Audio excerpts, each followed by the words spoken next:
Hello everyone, कैसे हैं आप लोग? अच्छा है ना। मैं चंदन कुमार सैनी ब्रह्मास्त्र स्टडी 2.0 में आप सभी का स्वागत करता हूं। आज की क्लास में हम लोग पॉलिटिक्स का लगभग 500 क्वेश्चन देखने वाले हैं। तो चलिए क्लास को हम लोग स्टार्ट करते हैं। क्लास स्टार्ट करने से पहले एक मोटिवेशनल कोट हो जाए। मंजिल ने हौसलों से कहा तेरी बस की बात नहीं, मंजिल ने हौसलों से कहा तेरी बस की बात नहीं, हौसलों ने मंजिल की आंखों में आंखें डाल के बोला चल झूठी तेरी इतनी औकात नहीं। तो चलिए हम लोग क्लास को स्टार्ट करते हैं। तो फर्स्ट में हम लोग पढ़ेंगे भारत का संवैधानिक विचार के बारे में देखेंगे। हम लोग भारत का संवैधानिक विचार के बारे में पढ़ेंगे। इससे रिलेटेड कुछ क्वेश्चन हम लोग का है, उसको देखते हैं।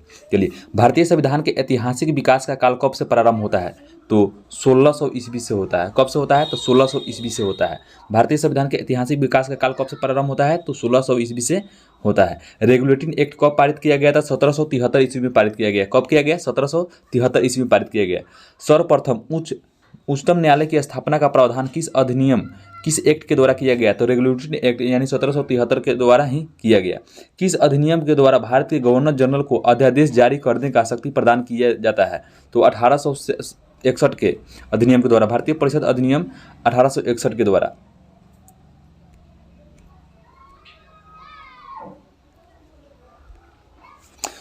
भारत के गवर्नर जनरल को किस एक्ट के द्वारा अपनी सहमति समिति के निर्णय को अविस्वीकार करने का अधिकार मिला है? तो 1786 का अमेंडमेंट एक्ट है, उसके द्वारा। भारत के सेक्रेटरी ऑफ स्टेट की नियुक्ति किस अधिनियम के अंतर्गत किया गया है? तो भारत सरकार अधिनियम 1858 के अंतर्गत किया गया है। भारत के लिए सेक्रेटरी ऑफ स्टेट की नियुक्ति किस अधिनियम के अंतर्गत किया गया है? तो भारत सरकार अधिनियम 1858 के अंतर्गत किया गया है। किस अधिनियम के अधीन अप्रत्यक्ष निर्वाचन के सिद्धांत को मान्यता दी गई है? तो भारतीय परिषद अधिनियम 1892 के अंतर्गत। द्वैध शासन के प्रांतों में पद्धति का प्रारंभ किया गया है? कब किया गया? तो 1919 में किया गया। द्वैध शासन प्रांतों में पद्धति का प्रारंभ कब किया गया? तो 1919 ईस्वी में किया गया। विधायी कार्यों के प्रशासनिक कार्यों से पृथक करने की व्यवस्था किस चार्टर एक्ट के द्वारा किया गया? तो चार्टर एक्ट 1853 के द्वारा किया गया। विधायी कार्यों के प्रशासनिक कार्यों से पृथक करने की व्यवस्था किस चार्टर एक्ट के द्वारा किया गया था? चार्टर एक्ट 1853 के द्वारा किया गया। भारत में ईस्ट इंडिया कंपनी के शासन को किस अधिनियम के द्वारा समाप्त किया गया? भारत सरकार अधिनियम 1858 के द्वारा।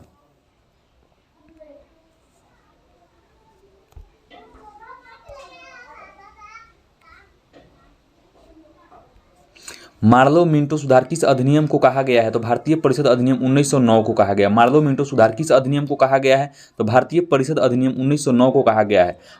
मिंटो मार्ले सुधार या मार्लो मिंटो सुधार उसी को बोलते हैं।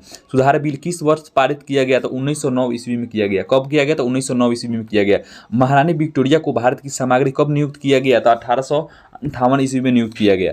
1858 ईस्वी में नियुक्त किया गया। मार्लो मिंटो सुधार का उद्देश्य क्या था? तब पृथक निर्वाचन प्रणाली करना था। मार्ले मिंटो या मिंटो मार्ले सुधार का उद्देश्य क्या था? तो पृथक निर्वाचन प्रणाली को लागू करना था। मुसलमानों के लिए अतिरिक्त निर्वाचन मंडल प्रारंभ में किसके द्वारा लाया गया? तो मार्लो मिंटो सुधार 1909 के द्वारा ही लाया गया था। मॉन्टेग्यू चेम्सफोर्ड सुधार को में प्रावधानों का क्या सार था? तो प्रांतों में दोहरा शासन को लाना था। मॉन्टेग्यू चेम्सफोर्ड सुधार में प्रावधानों का सार क्या था? तो प्रांतों में दोहरा शासन को स्थापित करना था।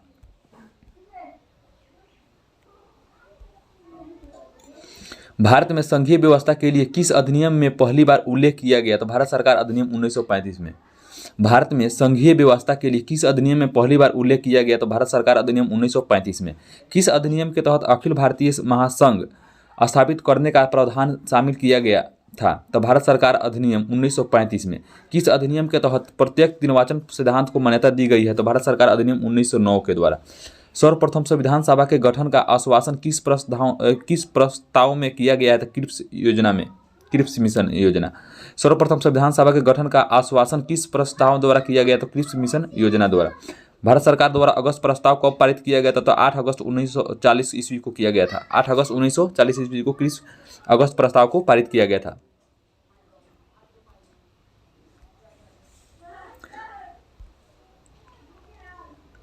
राजगोपालचारी फार्मूला कब प्रस्तुत किया गया था? 10 जुलाई 1944 ईस्वी को किया गया। राजगोपालचारी फार्मूला कब पारित किया गया या कब प्रस्तुत किया गया? तो 10 जुलाई 1944 ईस्वी को किया गया।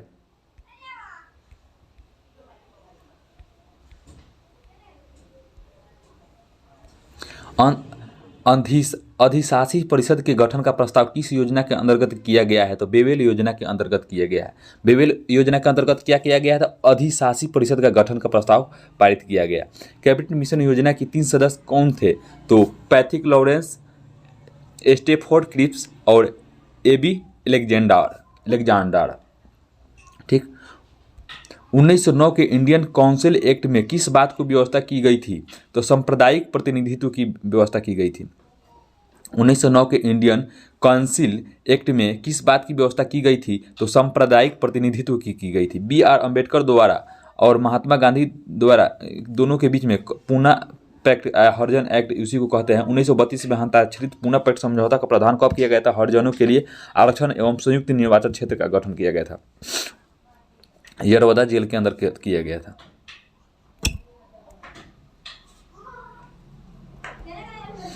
भारतीयों को वर्ष 1947 में सार्वभौम सत्ता सौंपने की योजना किस नाम से जानी जाती है? तो माउंटबेटन योजना। माउंटबेटन योजना के अंतर्गत भारत की आज़ादी के समय इंग्लैंड में किस पार्टी की सरकार थी? तो लेबर पार्टी की सरकार थी। भारत की आज़ादी के समय इंग्लैंड में किस पार्टी की सरकार थी? तो लेबर पार्टी की सरकार थी।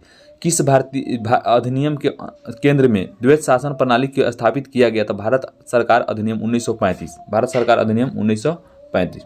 चलिए अब हम लोग संविधान सभा से रिलेटेड कुछ क्वेश्चन देखते हैं। चलिए आ जाइए। संविधान सभा से रिलेटेड कुछ क्वेश्चन देखते हैं। भारतीय संविधान भारतीयों की इच्छा अनुसार होगा। किसके द्वारा यह कथन प्रस्तुत किया गया या व्यक्त किया गया था? महात्मा गांधी जी के द्वारा ही व्यक्त किया गया था। किसके द्वारा ब्रिटिश शासन से मांग की गई कि भारतीय संविधान के निर्माण के लिए संवैधानिक सभा का गठन किया जाए? मोतीलाल नेहरू जी के द्वारा किया गया। किसके द्वारा किया गया था? मोतीलाल नेहरू जी के द्वारा किया गया था। संविधान सभा के विचार का औपचारिक रूप से प्रतिपादन किनके द्वारा किया गया था? M.N. राव के द्वारा किया गया। किनके द्वारा किया गया? M.N. राय के द्वारा किया गया था। संविधान सभा को किसने मूर्त रूप प्रदान किया? तो जवाहरलाल नेहरू ने प्रदान किया। Drafter committee.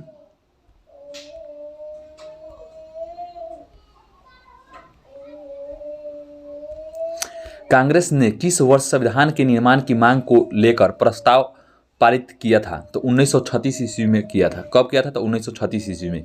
किस व्यक्ति ने 1938 ईस्वी में व्यक्ति मताधिकार के आधार पर संविधान सभा का गठन की मांग किया था? तो जवाहरलाल नेहरू ने। किस योजना के तहत वर्ष 1942 में यह स्वीकार किया गया कि भारत में एक निर्वाचित संविधान सभा का गठन होगा जो युद्धोपरांत संविधान का निर्माण करेगी? तो क्रिप्स योजना। कौन सा योजना? क्रिप्स योजना।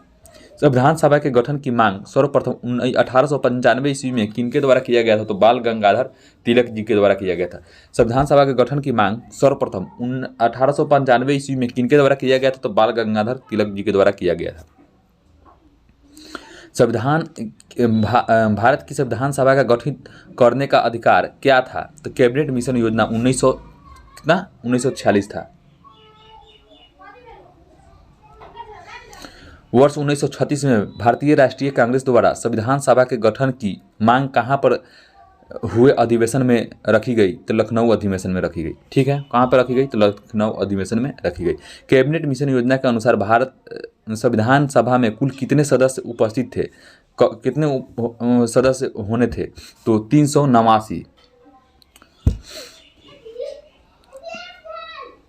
संविधान सभा में विभिन्न प्रांतों के लिए 292 सदस्यों के निर्वाचन होना था। इनमें से कांग्रेस के कितने प्रतिनिधि निर्वाचित होकर आए थे? तो 208 सदस्य निर्वाचित होकर आए थे। कितने आए थे? 208।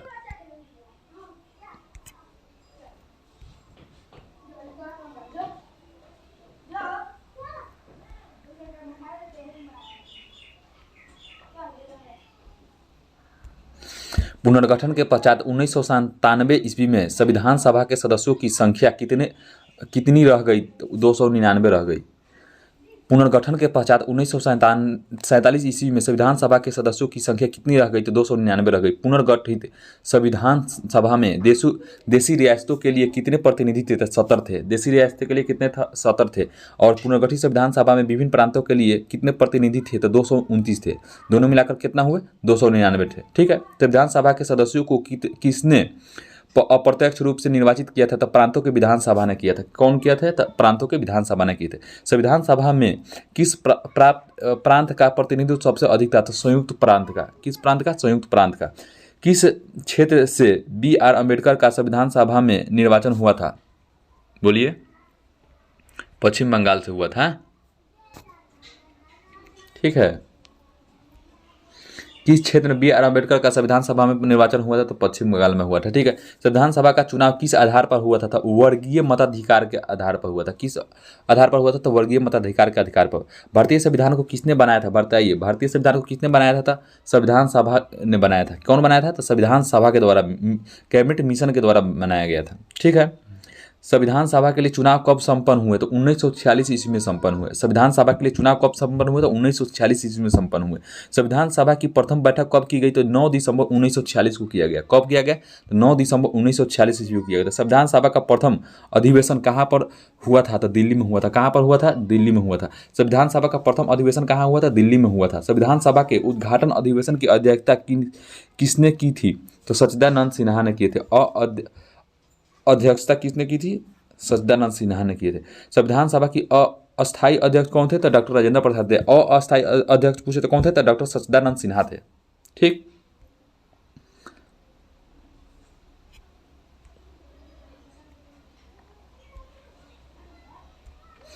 चलिए, संविधान सभा के प्रमुख समितियों और उनके अध्यक्ष के बारे में देख लेते हैं कौन कौन थे। देखिए, नियम समिति के अध्यक्ष कौन थे? तो डॉक्टर राजेंद्र प्रसाद थे। नियम समिति का अध्यक्ष कौन थे? तो डॉक्टर राजेंद्र प्रसाद थे। संचालन समिति का अध्यक्ष कौन थे? तो डॉक्टर राजेंद्र प्रसाद ही थे। परामर्शदात्री समिति का अध्यक्ष कौन थे? तो परामर्शदात्री के समिति का अध्यक्ष थे सरदार वल्लभ भाई पटेल। कौन थे? सरदार वल्लभ भाई पटेल। प्रांतीय संविधान समिति का अध्यक्ष कौन थे? तो सरदार वल्लभ भाई पटेल ही थे। ठीक है। और केंद्रीय अधिकार समिति का अध्यक्ष कौन थे? तो पंडित जवाहरलाल नेहरू थे। और केंद्रीय अधिकार समिति तो हो ही गया, और साथ में केंद्रीय संविधान समिति एवं राज्य समिति का अधिकार भी पंडित जवाहरलाल नेहरू ही थे। प्रारूपिक समिति का अध्यक्ष कौन थे? तो डॉक्टर भीमराव अंबेडकर थे। कौन थे? डॉक्टर भीमराव अंबेडकर थे। चलिए, प्रारूप समिति का अध्यक्ष डॉक्टर भीमराव अंबेडकर जी हो जाएंगे। झंडा समिति का अध्यक्ष जेबी कृपलानी थे। झंडा समिति का अध्यक्ष कौन थे? तो जेबी कृपलानी थे। मौलिक अधिकार उप समिति जेबी कृपलानी जी ही थे। अल्पसंख्यक उप समिति एच.सी. मुखर्जी थे। कौन थे? एच.सी. मुखर्जी। संविधान सभा का संवैधानिक सलाहकार किसे नियुक्त किया गया था? तो बी.एन. राव को किया गया था। किनको किया गया था? बी.एन. राव को किया गया था। संविधान के विभिन्न पहलुओं के अध्ययन हेतु संविधान सभा ने कितने समितियां नियुक्त की थी? तो 13 की थी। कितने की थी? तो 13 की थी। ठीक है।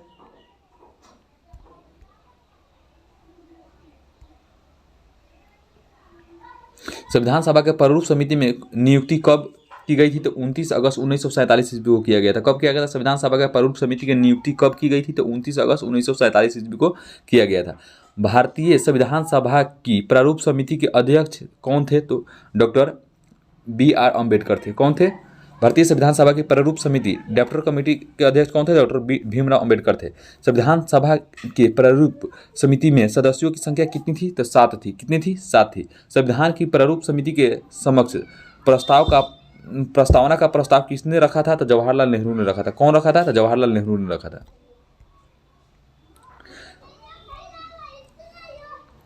संविधान की प्रारूप समिति के समक्ष प्रस्ताव किसने प्रस्तुत किया था? तो पंडित जवाहरलाल नेहरू ने किया था। संविधान सभा में सभी निर्णय किस आधार पर लिए गए थे? सहमति एवं समायोजन के आधार पर लिए गए थे। संविधान सभा के उद्देश्य प्रस्ताव और प्रस्तुत किया गया था जो पंडित जवाहरलाल नेहरू जी के द्वारा किया गया था।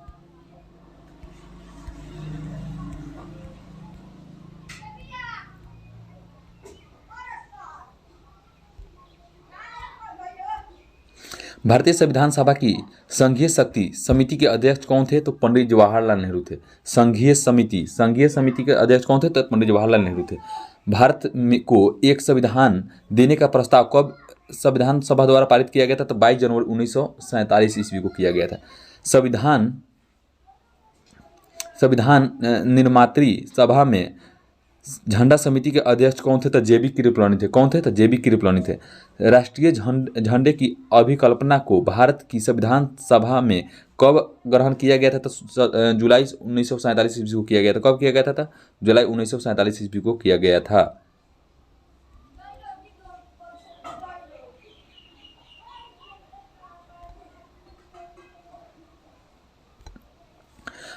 भारत को एक संविधान देने का प्रस्ताव कब किया गया था? तो 22 जनवरी 1947 ईस्वी को किया गया था। कब किया गया था? 22 जनवरी 1947 ईस्वी को किया गया था। राष्ट्रीय झंडे की अभिकल्पना को भारत की संविधान सभा में कब ग्रहण किया गया था? तो जुलाई 1947 ईस्वी में किया गया था। कब किया गया था? जुलाई 1947 ईस्वी में किया गया था। भारत की संविधान सभा द्वारा राष्ट्रीय झंडे के डिजाइन को कब स्वीकार किया गया था? तो 22 जुलाई 1947 ईस्वी को किया गया था। कब किया गया था? तो 22 जुलाई 1947 ईस्वी को किया गया था।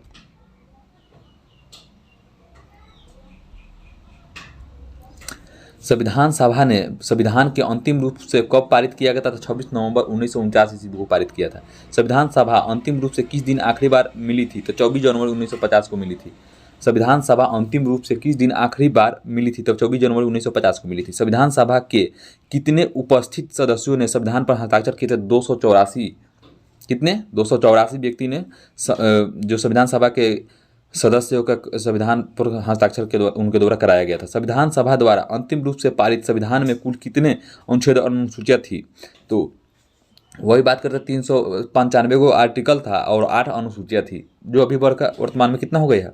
12 हो चुका है अनुसूचियाँ।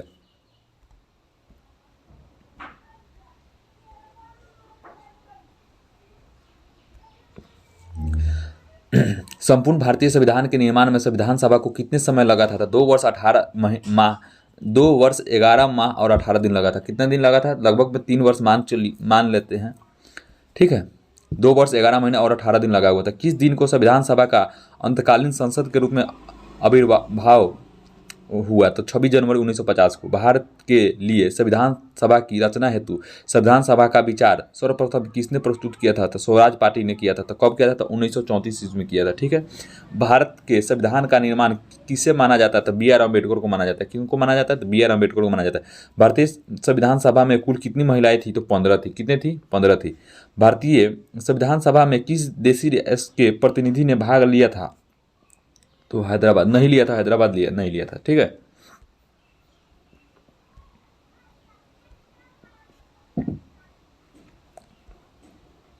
अब हम लोग संविधान की प्रस्तावना और उनकी विशेषताएं और स्रोत एवं उनके पार्ट कितने हैं उनके बारे में हम लोग क्वेश्चन देखते हैं, ठीक है। तो चलिए, भारतीय संविधान की आत्मा किसे कहा जाता है? तो प्रस्तावना को कहा जाता है। किसको कहा जाता है? तो प्रस्तावना को कहा जाता है। भारतीय संविधान की आत्मा किसे कहा जाता है? तो प्रस्तावना को कहा जाता है। भारतीय संविधान निर्माताओं ने संविधान के किस भाग पर विशेष ध्यान दिया था? तो प्रस्तावना पर विशेष ध्यान दिया था। भारत के संविधान की प्रस्तावना किन शब्दों से शुरू होती है? तो हम भारत के लोग, इससे शुरू होता है। भारत एक कैसा है? तो धर्मनिरपेक्ष राष्ट्र है। भारत एक धर्मनिरपेक्ष राष्ट्र है। धर्मनिरपेक्ष अर्थ क्या होता है? सभी धर्मों का महत्व एवं स्वीकार करना होता है। धर्मनिरपेक्ष अर्थ क्या होता है? तो सभी धर्मों का महत्व एवं उनको स्वीकार करना होता है। भारत एक गणतंत्र है। इसका अर्थ क्या है? तो भारत में वंशानुगत शासन नहीं है। इसका मतलब गणतंत्र है, मतलब राजा के बेटा राजा ही यहाँ पर नहीं होगा। हम लोग को चुनने का अधिकार है, इसीलिए हम लोग कहते हैं कि भारत एक गणतंत्र है, ठीक है।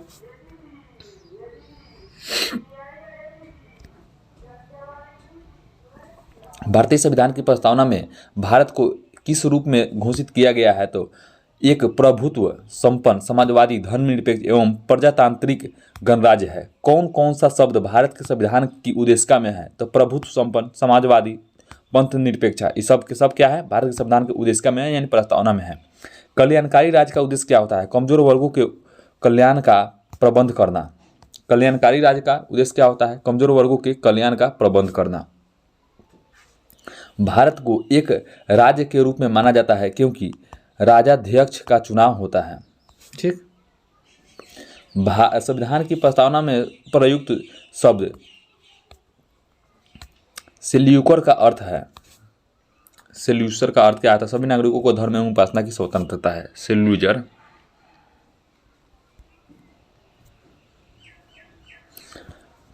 संविधान की प्रस्तावना में प्रयुक्त शब्द सेल्यूलर का अर्थ क्या है? तो सभी नागरिकों को धर्म एवं उपासना की स्वतंत्रता है। किस संविधान संशोधन द्वारा शब्द पंथ निरपेक्ष भारत के संविधान में प्रस्तावना में जोड़ा गया था? तो 42वें संविधान संशोधन के द्वारा किया गया था। कब किया गया था? तो 1976 ईस्वी में किया गया था।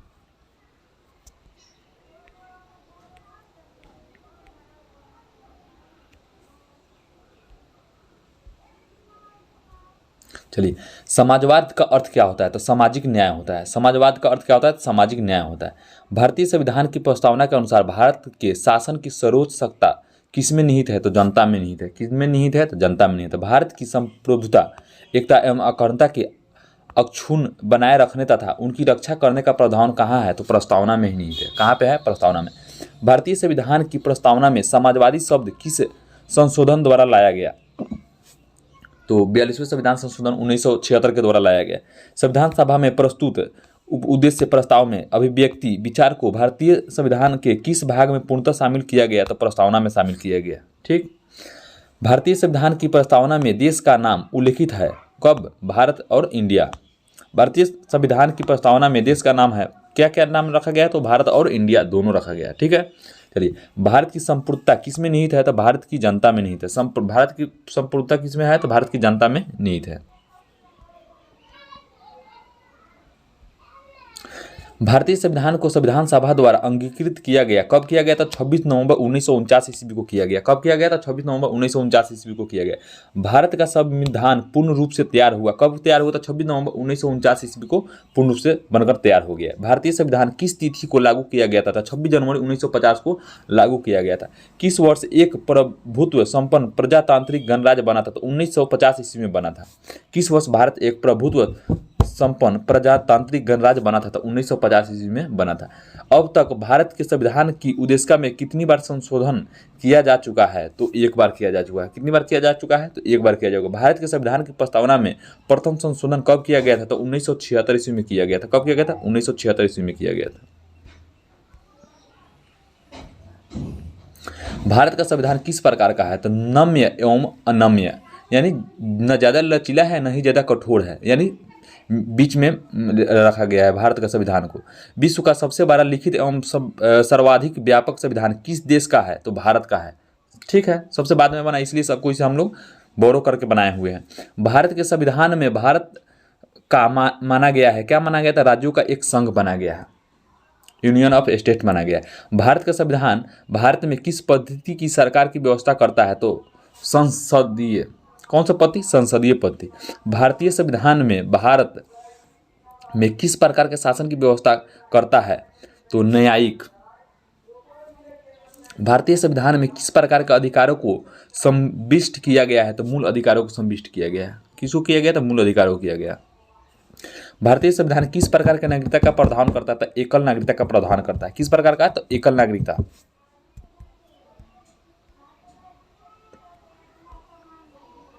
भारतीय संविधान किस प्रकार के मताधिकारों की व्यवस्था है? तो व्यक्स, यानी आपको जब यानी वोट देने का अधिकार कब प्राप्त हो सकता है?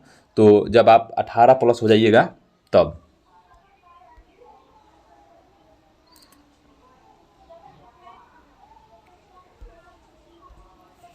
भारतीय संविधान का प्रारूप किस प्रकार का है? तो संरचनात्मक, संरचना में संघात्मक, भावना में एकात्मक। ठीक। भारतीय संविधान पर सबसे अधिक प्रभाव पड़ा है भारतीय सरकार अधिनियम 1935 का। भारतीय संविधान में आर्टिकल की संख्या कितनी है? तो 448।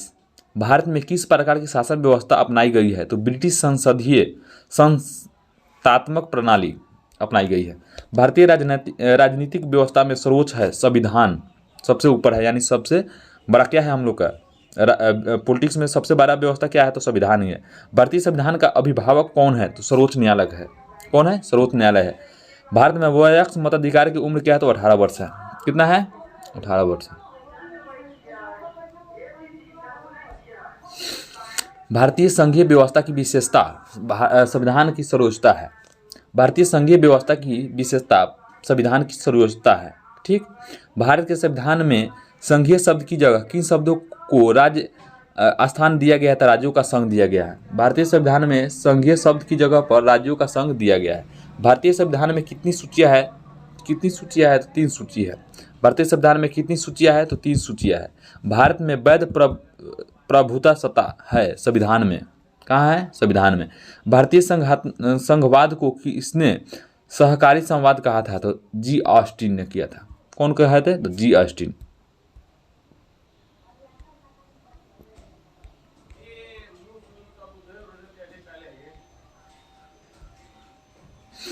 लिखित संविधान की अवधारणा ने सर्वप्रथम किस देश में जन्म लिया? तो फ्रांस में। ठीक। आध्यात्मक शासन का उदय सर्वप्रथम किस देश में हुआ था? तो संयुक्त राज्य अमेरिका में हुआ था। ठीक। विधि के समक्ष समता किस देश के संविधान से लिया गया? तो इंग्लैंड से लिया गया है। सर्वसत्ता संपन्न संसद की अवधारणा किस देश की देन है? तो इंग्लैंड की देन है, इंग्लैंड। भारतीय संविधान की कौन सी विशेष व्यवस्था इंग्लैंड से ली गई है? तो संसदीय प्रणाली। ठीक। भारतीय संविधान का कौन सा लक्षण आयरिश संविधान से अनुप्रेरित है? तो नीति निर्देशक तत्व, नीति निर्देशित सिद्धांत तत्व। भारत की संघीय व्यवस्था किस देश के संघीय व्यवस्था से अधिक समानता रखती है? कनाडा से। भारतीय संविधान में समवर्ती सूची की प्रेरणा कहाँ से ली गई है? ऑस्ट्रेलिया से। कहाँ से ली गई है? ऑस्ट्रेलिया से।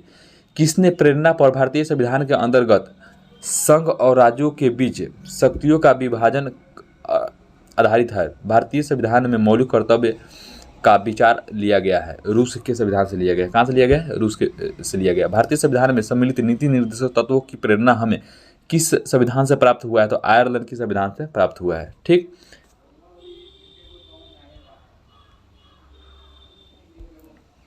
भारतीय संविधान में मौलिक अधिकारों का उल्लेख करते हुए किस देश का अनुसरण किया गया है? तो अमेरिका से किया गया है। ठीक। भारतीय संविधान में संसदीय व्यवस्था को किस देश के संविधान की समान रखा गया है? तो ब्रिटेन की समान रखा गया है। भारत के संविधान निर्माताओं ने न्यायिक पुनर्विलोकन के विचार को ग्रहण किया है। कहाँ से किया है? तो अमेरिका से किया है। कानून के समान संरक्षण वाक्य कहाँ से लिया गया है? तो अमेरिका से लिया गया है। ठीक है। तो चलिए अब हम लोग भारतीय संविधान की विदेशी स्रोत कहाँ कहाँ से क्या क्या अनुप्रेरणा है मिली हुई है या लिए हुए हैं उसके बारे में हम कुछ देख लेते हैं। संयुक्त राज्य अमेरिका से हम लोग क्या क्या वर्क किए हैं? तो संघात्मक शासन प्रणाली, मूल अधिकार, न्यायिक पुनर्विलोकन, संविधान की सर्वोच्चता, न्यायपालिका की स्वतंत्रता, निर्वाचन, राष्ट्रपति पर महाभियोग चलाने का प्रावधान, उपराष्ट्रपति, उच्चतम एवं उच्च न्यायालयों के न्यायाधीशों को हटाने की विशेष विधि, वित्तीय आपात, ये सब हम लोग कहाँ से लिए हैं? तो संयुक्त राज्य अमेरिका से लिए हैं। फिर एक बार और बता देते हैं। देखिए संयुक्त यानी अमेरिका से हम लोग क्या क्या लिए हैं? तो संघात्मक शासन प्रणाली, मूल अधिकार यानी फंडामेंटल राइट, न्यायिक पुनर्विलोकन, संविधान की सर्वोच्चता, न्यायपालिका की स्वतंत्रता, निर्वाचित राष्ट्रपति पर महाभियोग चलाने की प्रावधान, उपराष्ट्रपति, उच्चतम न्यायालय एवं उच्च न्यायालयों के न्यायाधीशों को हटाने के विधि एवं वित्तीय आपातकाल के बारे में इसमें संयुक्त राज्य अमेरिका से लिए हैं। वही बात करें हम लोग ब्रिटेन से क्या क्या लिए हैं? तो संघीय शासन पद्धति, विधि निर्माण प्रक्रिया एवं एकहरी नागरिकता, राष्ट्रपति द्वारा अभिभाषण, ये सब कहाँ से लिए हैं? तो हम लोग ब्रिटेन से लिए हैं। चलिए हम लोग देखते हैं आयरलैंड से हम लोग क्या क्या लिए हैं।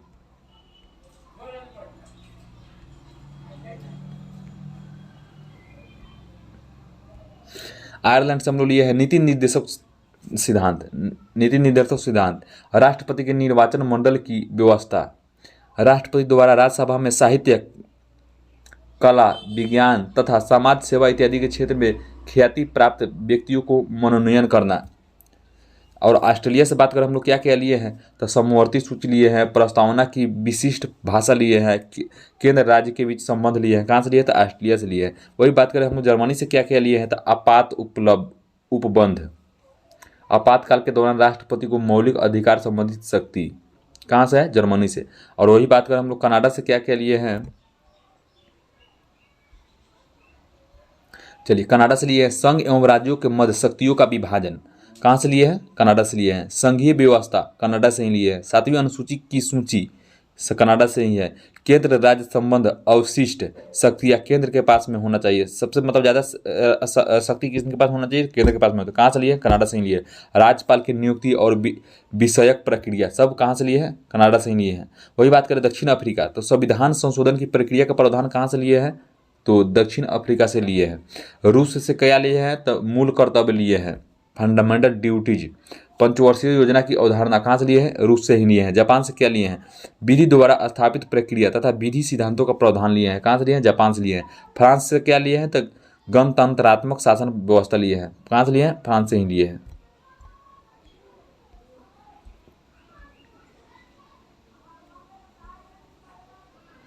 भारतीय संविधान का सबसे बड़ा एकाकी स्रोत क्या है? तो भारत सरकार अधिनियम 1935 है। ठीक। भारतीय संविधान में आपात संबंधी उपबंध कहाँ से लिया गया है? तो जर्मनी के बीमार संविधान से लिया गया है, बीमर संविधान से लिया गया है। ठीक। राज्यसभा के गठन की प्रतिभा, अनुभव एवं सेवा में को संवैधानिक देने में भारतीय संविधान निर्माता किससे प्रभावित हुए थे? तो आयरलैंड से प्रभावित हुए थे। कहने का मतलब राज्यसभा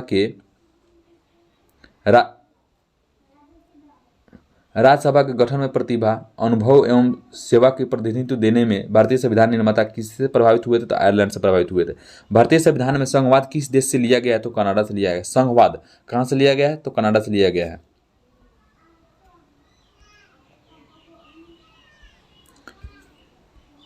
भारत में कलेक्टर का पद औपनिवेशिक शासन ने सुधार लिया था। कौन लिया था? तो इंग्लैंड से लिया था। ठीक है। भारतीय संविधान द्वारा प्रदत्त मौलिक अधिकारों के स्थगन संबंधित कार्यपालिका के अधिकारों को किस देश के संविधान से लिया गया था? तो जर्मनी के संविधान से लिया गया था। सर्वोच्च न्यायालय की व्यवस्था भारतीय संविधान में किस देश से लिया गया था? तो संयुक्त राज्य अमेरिका के द्वारा लिया गया था। ठीक। भारत के संविधान की प्रस्तावना में प्रतिष्ठित स्वतंत्रता, समानता और भाईचारे के आदेशों की प्रेरणा कहाँ से मिली थी? तो फ्रांस की क्रांति से मिली थी। कहाँ से मिली थी? तो फ्रांस के क्रांति से मिली थी। ठीक है। भारतीय संविधान की संशोधन प्रक्रिया किस देश के संविधान से प्रभावित है? तो दक्षिण अफ्रीका से। संसदीय शासन प्रणाली सर्वप्रथम किस देश में विकसित हुई थी? तो ब्रिटेन में। कहाँ से? ब्रिटेन में। संघात्मक शासन व्यवस्था को सर्वप्रथम किस देश ने अपनाया था? तो अमेरिका ने। ठीक। भारतीय संविधान में कुल कितने भाग है? तो 25। भारतीय संविधान में कुल कितने भाग है? तो 25। संविधान के किस भाग में संविधान संशोधन की प्रक्रिया का उल्लेख है? तो भाग 20 में। ठीक। संविधान के किस भाग में ग्राम पंचायतों की व्यवस्था की बात कही गई है? तो भाग 4 में ग्राम पंचायतों की बात कही गई है। ठीक है।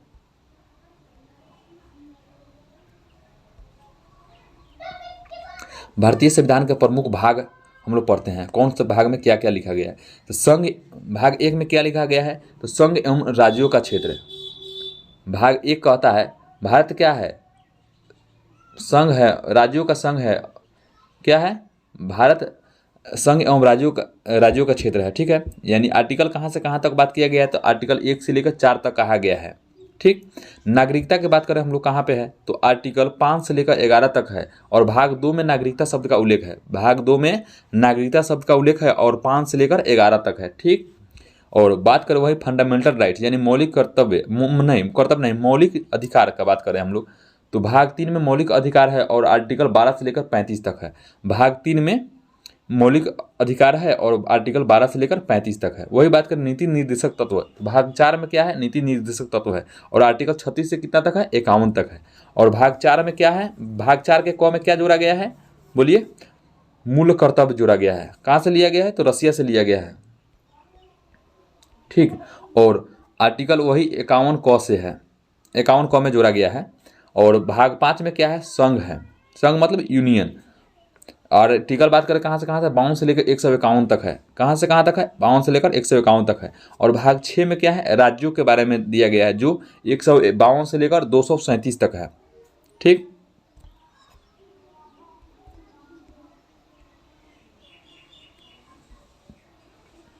भाग 8 में क्या दिया हुआ है? संघ राज्य क्षेत्र। भाग 8 में क्या दिया हुआ है? संघ राज्य क्षेत्र। अनुच्छेद 239 से लेकर 242 तक दिया हुआ है। भाग 8 में दिया हुआ है संघ राज्य क्षेत्र, आर्टिकल 239 से लेकर 242 तक दिया हुआ है। भाग 11 में क्या दिया हुआ है? संघ और राज्यों के बीच संबंध। भाग 11 में क्या दिया हुआ है? संघ और राज्यों के बीच संबंध। संघ और राज्यों के बीच संबंध आर्टिकल 245 से लेकर 263 तक दिया हुआ है। 245 से लेकर 263 तक दिया गया है। भाग 4 में दिया हुआ है संघ एवं राज्यों के अधीन सेवाएं। भाग 4 में दिया हुआ है संघ एवं राज्यों के अधीन सेवाएं। ठीक। आर्टिकल 308 से लेकर 223 तक, नहीं 323 तक, सॉरी। उसके बाद में भाग 15 में क्या दिया हुआ है? निर्वाचन दिया हुआ है। क्या दिया हुआ है? निर्वाचन। आर्टिकल 324 से लेकर 329 तक दिया हुआ है। निर्वाचन भाग कितना में है? 15 में है। और कहाँ से कहाँ तक है आर्टिकल में? तो 324 से लेकर 329 तक है। वही बात करें भाग 17 में क्या है? तो राजभाषा है। और आर्टिकल 243 से लेकर 351 तक है। 243 नहीं होगा, यहाँ 343 होगा, 343 से लेकर 351 तक है, ठीक है। और भाग 18 में है आपात उपलब्ध, ठीक। और 352 से लेकर 360 तक है, ठीक है। और संविधान संशोधन के बारे में कहाँ पर दिया गया है, तो भाग 20 में दिया गया है और आर्टिकल 368 में दिया गया है। चलिए इस पर आधारित कुछ क्वेश्चन हम लोग देखते हैं। संविधान के किस भाग में अस्थायी संक्रमणकालीन और विशेष उपबंधों का प्रावधान दिया गया था, भाग 21 में दिया गया है। संविधान के किस भाग में अस्थायी संक्रमणकालीन और विशेष उपबंधों का प्रावधान है, तो भाग 21 में है। भारतीय संविधान के किस भाग में पंचायती राज से संबंधित प्रावधान है, तो भाग 9 में। कहाँ पे, भाग 9 में। भारतीय संविधान के किस भाग में नागरिकताओं से संबंधित प्रावधान है, तो भाग 9 के क में।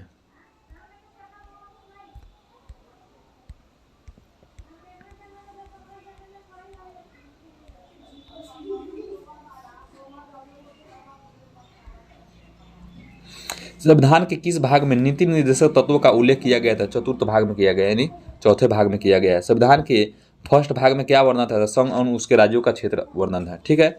संविधान के किस भाग में मूल अधिकार का उल्लेख किया गया, तो भाग 3 में फंडामेंटल राइट का उल्लेख किया गया है। संविधान के किस भाग में मूल कर्तव्यों का उल्लेख किया गया, तो भाग 4 के क में जोड़ा गया है। संविधान के किस भाग में नागरिकता का उल्लेख है, तो भाग 2 में नागरिकता का उल्लेख है। संघीय कार्यपालिका की व्यवस्था संविधान के किस भाग में ली गई है, तो भाग 5 में लिया गया है, ठीक है। चलिए अब हम लोग पढ़ने वाले हैं संविधान की अनुसूचियां एवं अनुच्छेद, ठीक है। चलिए, संविधान सभा की प्रारूप समिति द्वारा प्रस्तुत प्रारूप संविधान में कितनी अनुसूचियां थी, तो 8। प्रारंभ में कितनी थी अनुसूचियां, बोलिए, तो 8 ही थी, लेकिन वर्तमान में कितनी हो गई है, तो 12 हो गई है। संविधान सभा द्वारा अंतिम रूप से पारित संविधान में कुल कितनी अनुसूचियां थी, 8। वर्तमान में भारतीय संविधान में कुल कितनी अनुसूचियां है, 12। किस संविधान संशोधन अधिनियम द्वारा भारतीय संविधान में 9वीं अनुसूची जोड़ी गई है, बोलिए। पहला 1951,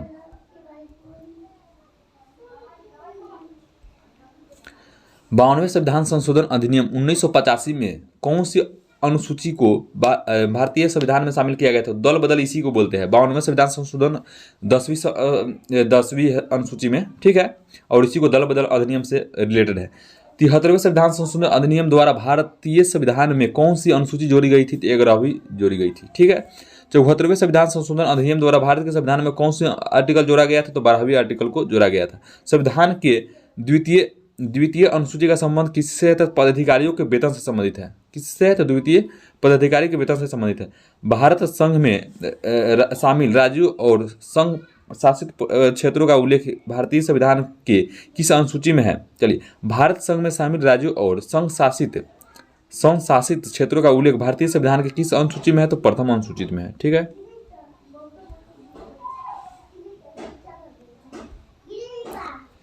राष्ट्रपति राज्यों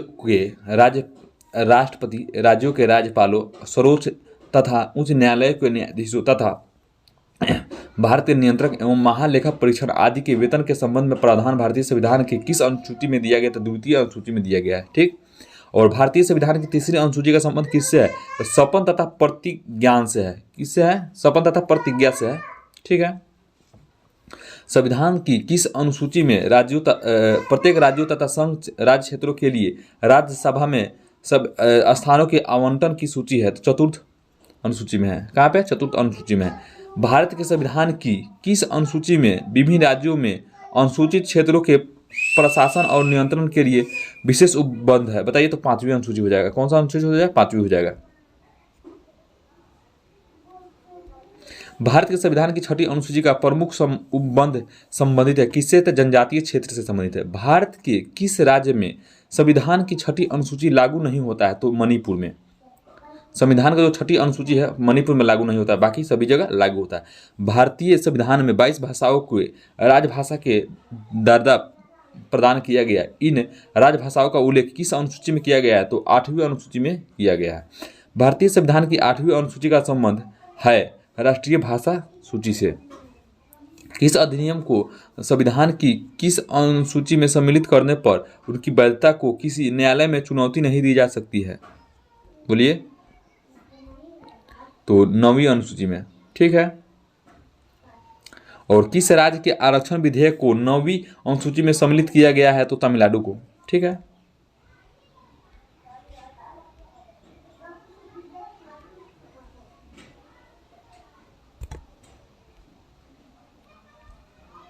चलिए, दल बदल के आधार पर निर्वाचित सदस्यों की अयोग्यता संबंधित विवरण संविधान की किस अनुसूची में दिया गया है? तो 10वीं अनुसूची में दिया गया है। ठीक है।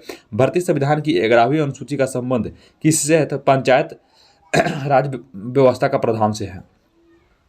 भारतीय संविधान की 12वीं अनुसूची का संबंध किससे है? नगर पालिकाओं के अधिकार संबंधित प्रावधान से है। ठीक है। यदि भारत संघ को एक नए राज्य का सृजन करना हो तो संविधान को अनुसूचियों में से किस अनुसूची को अवश्य संशोधन किया जाना चाहिए? पहली अनुसूची को। संविधान सभा द्वारा अंतिम रूप से पारित संविधान में कुल कितने आर्टिकल अनुसूचियां थी? तो 395 आर्टिकल थे। और बात करें वही अनुसूचियां कितनी थी बताइए? 8 अनुसूचियां थी। वर्तमान समय में भारतीय संविधान की गणना के दृष्टि से आर्टिकल अनुसूचियां कितनी है? तो 463 अनुच्छेद है, आर्टिकल है और 12 अनुसूचियां है। इससे भी अभी वर्तमान में बढ़ चुकी है। संविधान के किस आर्टिकल में यह अंकित है कि भारत राज्यों का संघ होगा? आर्टिकल 1 में। भारतीय संविधान के किन अनुच्छेदों में नागरिकता संबंधित प्रावधान है? तो आर्टिकल 5 से 11 में। भारतीय संविधान के किस अनुच्छेद के अंतर्गत नागरिकों को मौलिक अधिकार प्रदान किए गए हैं? तो 12 से 35 फंडामेंटल राइट इसी में दिया गया, 12 से 35 में। कौन सा अनुच्छेद नौकरियों तथा शैक्षणिक संस्थाओं में समाज के कमजोर वर्ग के लिए आरक्षण उपलब्ध कराने के लिए केंद्र सरकार को अधिकार प्रदान किया गया है? तो आर्टिकल 16। संविधान की किस धारा के तहत छुआछूत को समाप्त किया गया है? तो आर्टिकल 17 के अंतर्गत। ठीक है। भारतीय संविधान के कौन से आर्टिकल में किसी भी रूप में अस्पृश्यता यानी छुआछूत संबंधित वर्णन है? तो आर्टिकल 17 में। भारतीय संविधान के किस अनुच्छेद में प्रेस की स्वतंत्रता दिया गया है? तो आर्टिकल 19 के ए में दिया गया है। ठीक है। मौलिक अधिकार के अंतर्गत कौन सा आर्टिकल बच्चों के शोषण से संबंधित है? तो आर्टिकल 24। भारतीय संविधान के किस अनुच्छेद में अल्पसंख्यकों के हितों के संरक्षण की व्यवस्था किया गया है? तो 19। और कौन से भाग में? 11वें। कौन से अनुच्छेद के अंतर्गत भारत के सर्वोच्च न्यायालय नागरिकों के मौलिक अधिकारों की रक्षा करती है? तो आर्टिकल 32। भारतीय संविधान में किन अनुच्छेदों में राज्य के नीति निर्देशक तत्वों का उल्लेख किया गया? तो आर्टिकल 36 से 51 तक।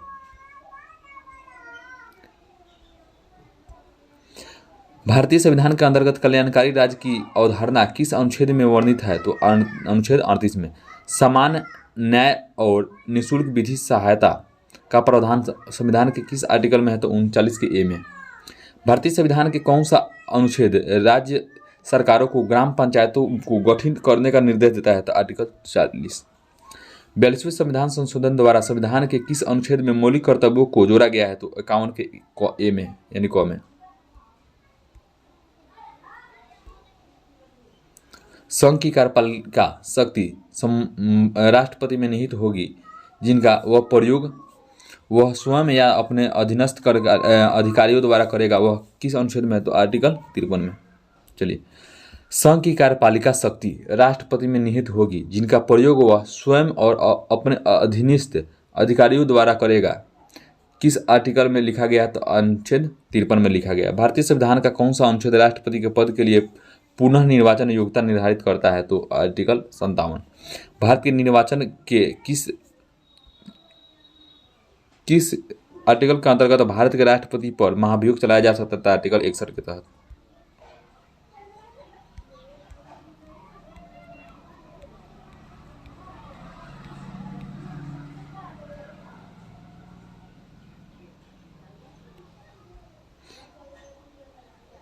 संविधान के किस अनुच्छेद के अंतर्गत मंत्रीगण सामूहिक रूप से लोकसभा के प्रति उत्तरदायी होते हैं? तो आर्टिकल 75 के अंतर्गत।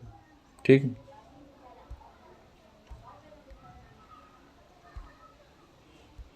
भारत के किस आर्टिकल में उपराष्ट्रपति का पद प्रावधान किया गया था? आर्टिकल 63 में। संविधान के किस अनुच्छेद के अंतर्गत मंत्रीगण सामूहिक रूप से लोकसभा के प्रति उत्तरदायी होते थे? आर्टिकल 75 में।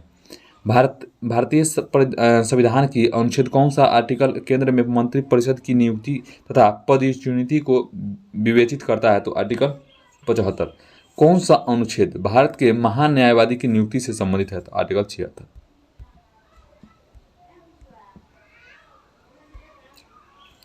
कौन सा आर्टिकल संसद के दो अधिनिवेशों के बीच 6 माह के अंतराल की अनिवार्यता का वर्णन करता है? तो आर्टिकल 85। राष्ट्रपति संविधान के किस अनुच्छेद के अंतर्गत लोकसभा की भंग कर सकता है? तो आर्टिकल 85। संविधान के किस अनुच्छेद द्वारा संसद की संयुक्त बैठक का प्रावधान किया गया? तो आर्टिकल 108। संविधान के किस अनुच्छेद में धन विधेयक की परिभाषा की गई है? तो अनुच्छेद 110। संविधान के किस अनुच्छेद के अंतर्गत राष्ट्रपति अध्यादेश जारी करता है? तो आर्टिकल 123।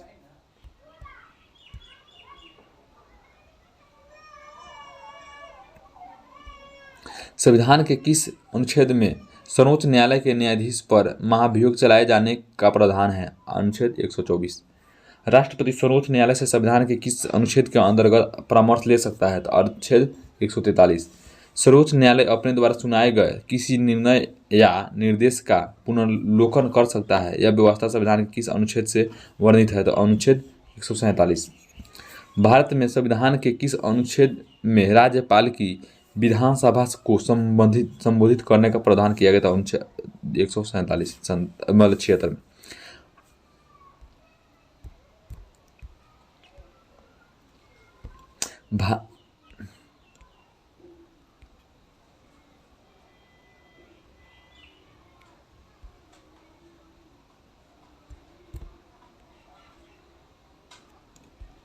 राष्ट्रपति सर्वोच्च न्यायालय के संविधान से किस अनुच्छेद के अंतर्गत परामर्श ले सकते हैं? तो 143 के अंतर्गत परामर्श ले सकते हैं। सर्वोच्च न्यायालय अपने द्वारा सुनाए गए किसी निर्णय या आदेश का पुनर्लोकन कर सकता है? यह व्यवस्था संविधान के किस अनुच्छेद से है? तो 147 से है। भारत के संविधान में किस अनुच्छेद में राज्यपालों की विधानसभा को संबोधित करने का अधिकार प्राप्त प्रावधान है? तो अनुच्छेद 176 में। भारतीय संविधान में सर्वोच्च न्यायालय तथा उच्च न्यायालय को न्यायिक पुनर्लोकन शक्ति प्रदान करने की व्यवस्था किया गया है। इसमें किसमें? तो आर्टिकल 226 में।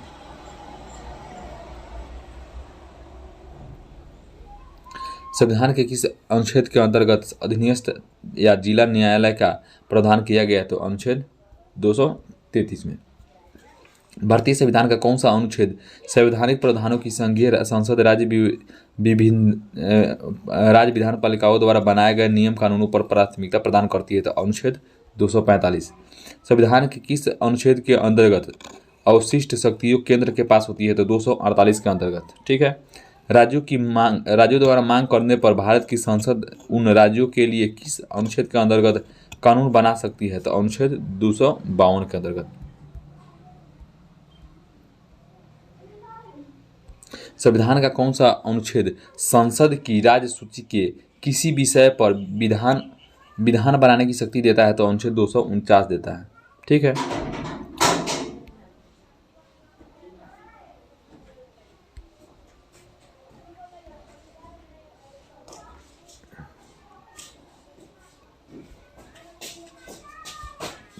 संविधान का कौन सा अनुच्छेद संसद की राज्य सूची के किसी विषय पर विधान बनाने की शक्ति देता है? तो अनुच्छेद 249 आपका करेक्ट आंसर हो जाएगा। भारतीय संविधान का कौन सा अनुच्छेद संसद के अंतर्गत समझौतों को लागू करने के लिए विधि निर्माण करने की शक्ति प्रदान करता है? तो 253 हो जाएगा। केंद्र राज्य के प्रशासनिक संबंध भारतीय संविधान के किस अनुच्छेद में निहित है? तो अनुच्छेद 256 263। उसके मतलब यहाँ से यहाँ तक 256 से 263 तक। संविधान के किस अनुच्छेद के अंतर्गत केंद्र राज्य सरकारों को निर्देश दे सकती है? तो अनुच्छेद 256।